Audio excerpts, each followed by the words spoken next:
Hello दोस्तों, legal advice channel पर आपका स्वागत है। दोस्तों, आज की वीडियो में बात करेंगे 498 है जो डील करता है क्रूएलिटी के बारे में, और उसके साथ साथ ही मेंटेनेंस केस सीआरपीसी 125 के बारे में जो डील करता है मेंटेनेंस के केस से। अगर कोई भी पति पत्नी के बीच में जब कोई भी छोटा मोटा डिस्प्यूट पैदा हो जाता है और जब मामला कोर्ट तक पहुंच जाता है, तब पत्नी जाकर एलिगेशन लगाती है 498 की क्रूएलिटी की और उसके साथ साथ ही मेंटेनेंस का। दोस्तों, 498 का मामला जब भी दर्ज होता है तब ऐसी स्थिति आ जाती है कि जिस व्यक्ति के खिलाफ 498 का मामला दर्ज हुआ है, पति के साथ साथ पति के घर वालों के खिलाफ सास ससुर और ननद भौजाई जो भी उनके परिवार में है, तो उनके खिलाफ भी 498 का मामला दर्ज कर दिया जाता है। नॉर्मल से एलिगेशन लगा दिए जाते हैं कि मेरे से मेरी सास ने ऐसे ताने दिए और मुझसे ऐसे गाली गलौज की। उसके साथ साथ ही पति के ऊपर भी एलिगेशन लगा दिए जाते हैं कि मुझे इस तरह से परेशान किया जाता था और मेरे ऊपर क्रूएलिटी की जाती थी। तो दोस्तों, होता तो ज़्यादा कुछ नहीं है 498 के केस के बारे में। 498 का मामला जब भी अगर किसी के खिलाफ दर्ज होता है तो उसको साबित करना बड़ा मुश्किल काम होता है पत्नी के लिए। वो उसको साबित करना, पत्नी नॉर्मल सी बात है कि पत्नी 498 का मामला दर्ज तो करवा देती है, लेकिन उसको साबित वो नहीं कर पाती और उसकी ही कमियों से आप केस जीत जाते हैं। अगर आपके खिलाफ भी अगर 498 का मामला दर्ज हुआ है तो थोड़ी सी दिक्कत आपको यही आने वाली है कि आपको कोर्ट कचहरी के चक्कर ज़्यादा लगाने पड़ेंगे, आपको डेट पर डेट दी जाएगी, आप कोर्ट में जाते जाते परेशान हो जाएंगे। और अगर ऐसी स्थिति अगर आपके घर वालों के खिलाफ अगर ऐसा मामला दर्ज हुआ है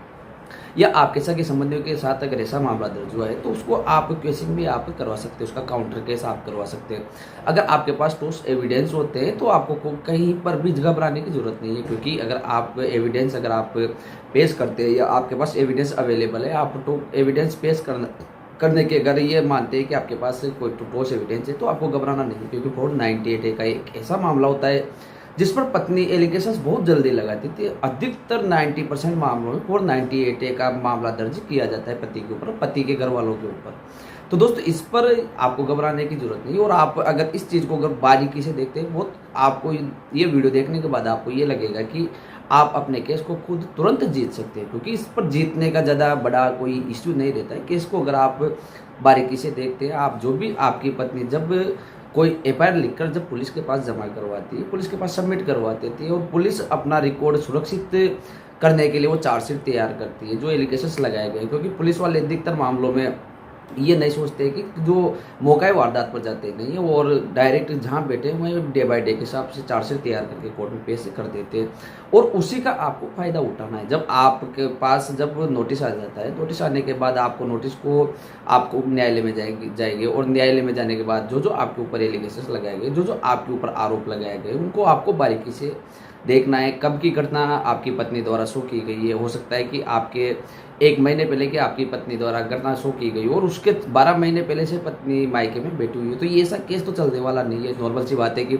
बहुत से ऐसे मामले सामने आते हैं जिस पर 5-5 साल से पत्नी मायके में बैठी रहती है या कहीं दूसरी जगह बैठी रहती है और एलिगेशंस लगा देती है महीने 2 महीने पुराने। तो ऐसी स्थिति में आप जब भी अगर कोई भी ऐसा मामला दर्ज हो जाता है तो आपको पहले तो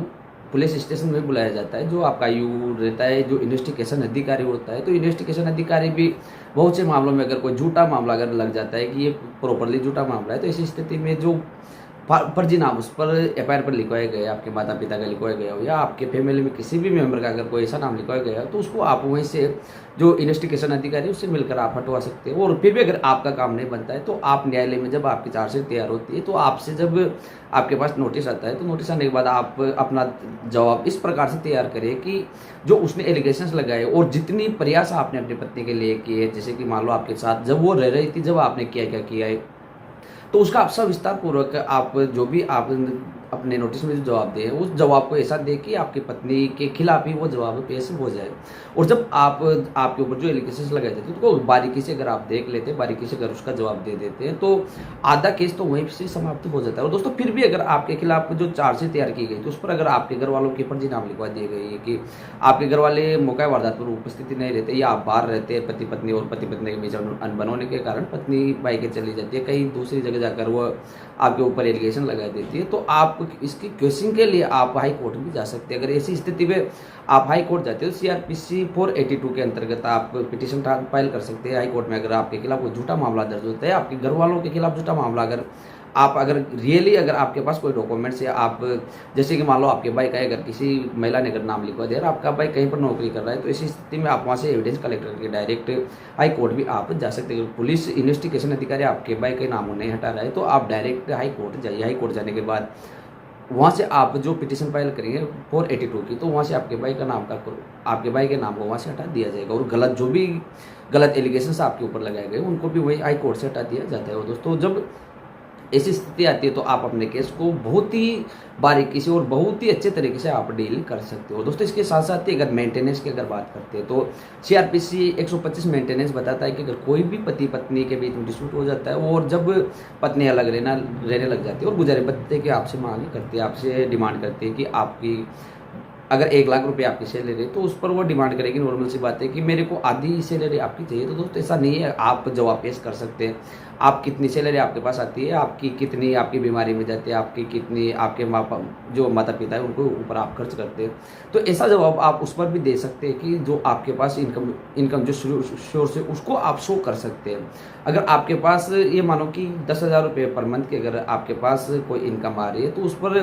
ज़्यादा से ज़्यादा अगर पत्नी को मेंटेनेंस बनता है तो 1,000-1,500 रुपये पत्नी को मेंटेनेंस बनता है, क्योंकि पत्नी मेंटेनेंस कितना भी मांग सकती है, 1 लाख रुपये तक मांग सकती है, 2 लाख रुपये मांग सकती है। तो आपको घबराने की तो जरूरत है नहीं कि अगर कोई भी व्यक्ति के खिलाफ अगर सीआरपीसी 125 में मेंटेनेंस के अंतर्गत अगर कोई भी पिटीशन फाइल की जाती है, केस दर्ज किया जाता है और डिमांड की जाती है कि गुजारे भत्ते जो भी है वो गुजारा भत्ता पत्नी मांगती है, तो उसको आप डील कर सकते हैं।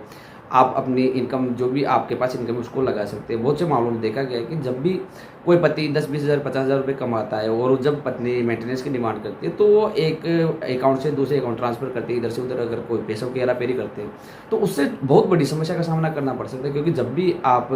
इनकम डिपार्टमेंट से अगर आपकी जो भी इनकम है उसको अगर शो किया जाएगा तो वहाँ से सभी जो आपके बैंक है उस पर जितने ट्रांजेक्शन हुई है उस ट्रांजेक्शन को शो किया जाएगा। तो आपको हो सकता है कि आप पहले अगर आप 5,000 रुपये गुजारा भत्ता अगर आपके ऊपर बनता तो उसकी जगह 10,000 रुपये आपके ऊपर बन जाए। तो दोस्तों ऐसी गलती तो आपको कर देनी है। और दोस्तों इसको बचाने के भी उपाय है कि आप अगर आपके खिलाफ मेंटेनेंस का केस दर्ज हुआ है तो आप मेंटेनेंस कैसे बचा सकते हैं, मेंटेनेंस देने से कैसे बच सकते हैं। क्योंकि अगर आपके पास इनकम सोर्स नहीं है तो आप मेंटेनेंस नाम मात्र का आपके ऊपर मेंटेनेंस डिसाइड होता है। और अगर आपके ये मानो कि या बेटा या बेटी है तो उसका अगर कोई मेंटेनेंस डिसाइड होता है तो उसका मेंटेनेंस जो उसका नॉर्मल खर्चा होता है उसके हिसाब से मेंटेनेंस आपको देना ही पड़ता है। दोस्तों जब भी अगर कोई भी ऐसी स्थिति आती है बिना मतलब बिना गलती के अगर आपसे अगर मेंटेनेंस की डिमांड की जा रही है और आपकी पत्नी आपकी होते हुए भी अगर दूसरे व्यक्ति के अगर होकर वो रह रहे तो ऐसा भी अगर कोई आपके पास एविडेंस है तो उसको आप सबमिट करवा सकते हैं। आपकी वाइफ अगर पढ़ी लिखी हुई है और पढ़ी लिखी हुई होने के कारण भी अगर वो आपसे मेंटेनेंस डिसाइड करते हैं तो आप उनकी डिग्री को पेश कर सकते हैं। या उसने अगर पिछले अगर कई दिनों में अगर कोई जॉब की हो जहाँ से अगर आपको सैलरी मिल सके तो उसको भी आप लगा सकते हैं और आप ये साबित कर सकते हैं कि जो भी मेरी पत्नी है वो पढ़ी लिखी हुई है और जब ये पहले नौकरी कर रही थी तो ये अब भी नौकरी कर खा सकती है। क्योंकि दोस्तों आजकल ये मानो कि ज़माना इतना हाई लेवल पर चला गया है कि अगर कोई किसी की भी अगर शादी की जाती है तो अगर लड़का डॉक्टर रहता है तो डॉक्टर लड़की से शादी की जाती है, लड़का ग्रेजुएट है तो ग्रेजुएट लड़के से शादी की जाती है। तो आपको घबराने की तो इस पर ज़्यादा जरूरत पड़ती नहीं है कि आप इतना घबरा जाए कि आप मेंटेनेंस का अगर केस दर्ज होता है तो आप मेंटेनेंस देने से कैसे बच सकते हैं और कैसे आप इसका उपाय कर सकते हैं। तो इसके लिए आप मेरे प्लेलिस्ट पर जाकर इसके रिलेटेड पूरी आपको वीडियो मिल जाएगी, आप कैसे मेंटेनेंस देने से बच सकते हैं और आपके ऊपर का मेंटेनेंस डिसाइड हो गया है तो आप कैसे मेंटेनेंस को कम करवा सकते हैं। तो दोस्तों ये जो आज की जानकारी थी कि आप कैसे डील करें अगर आपके ऊपर 498 का मामला दर्ज हुआ है या उसके साथ साथ ही आपके ऊपर अगर 498 के साथ साथ ही अगर आपके ऊपर मेंटेनेंस का मामला डिसाइड हुआ है तो उसको आप कैसे डील कर सकते हैं। तो दोस्तों मुझे लगता है कि ये जो जानकारी थी ये जानकारी आपको समझ में आई होगी और अगर जानकारी आपको समझ में आई है तो आप वीडियो को लाइक कीजिए और चैनल को सब्सक्राइब कीजिए जिससे कि आने वाली वीडियो भी आपको नोटिफिकेशन से मिलती रहे। और दोस्तों अगर आप पहले से अगर मेरे चैनल पर मुझसे जुड़े हुए हैं तो आपका कोटि कोटि धन्यवाद। और ऐसी जानकारी के साथ और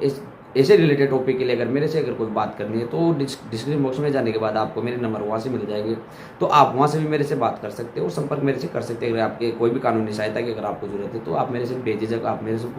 संपर्क कर सकते हैं। तो दोस्तों मिलेंगे इसी कोई रिलेटेड वीडियो के लिए लेटेस्ट जजमेंट के लिए, जब तक के लिए जय हिंद, जय भारत, जय संविधान।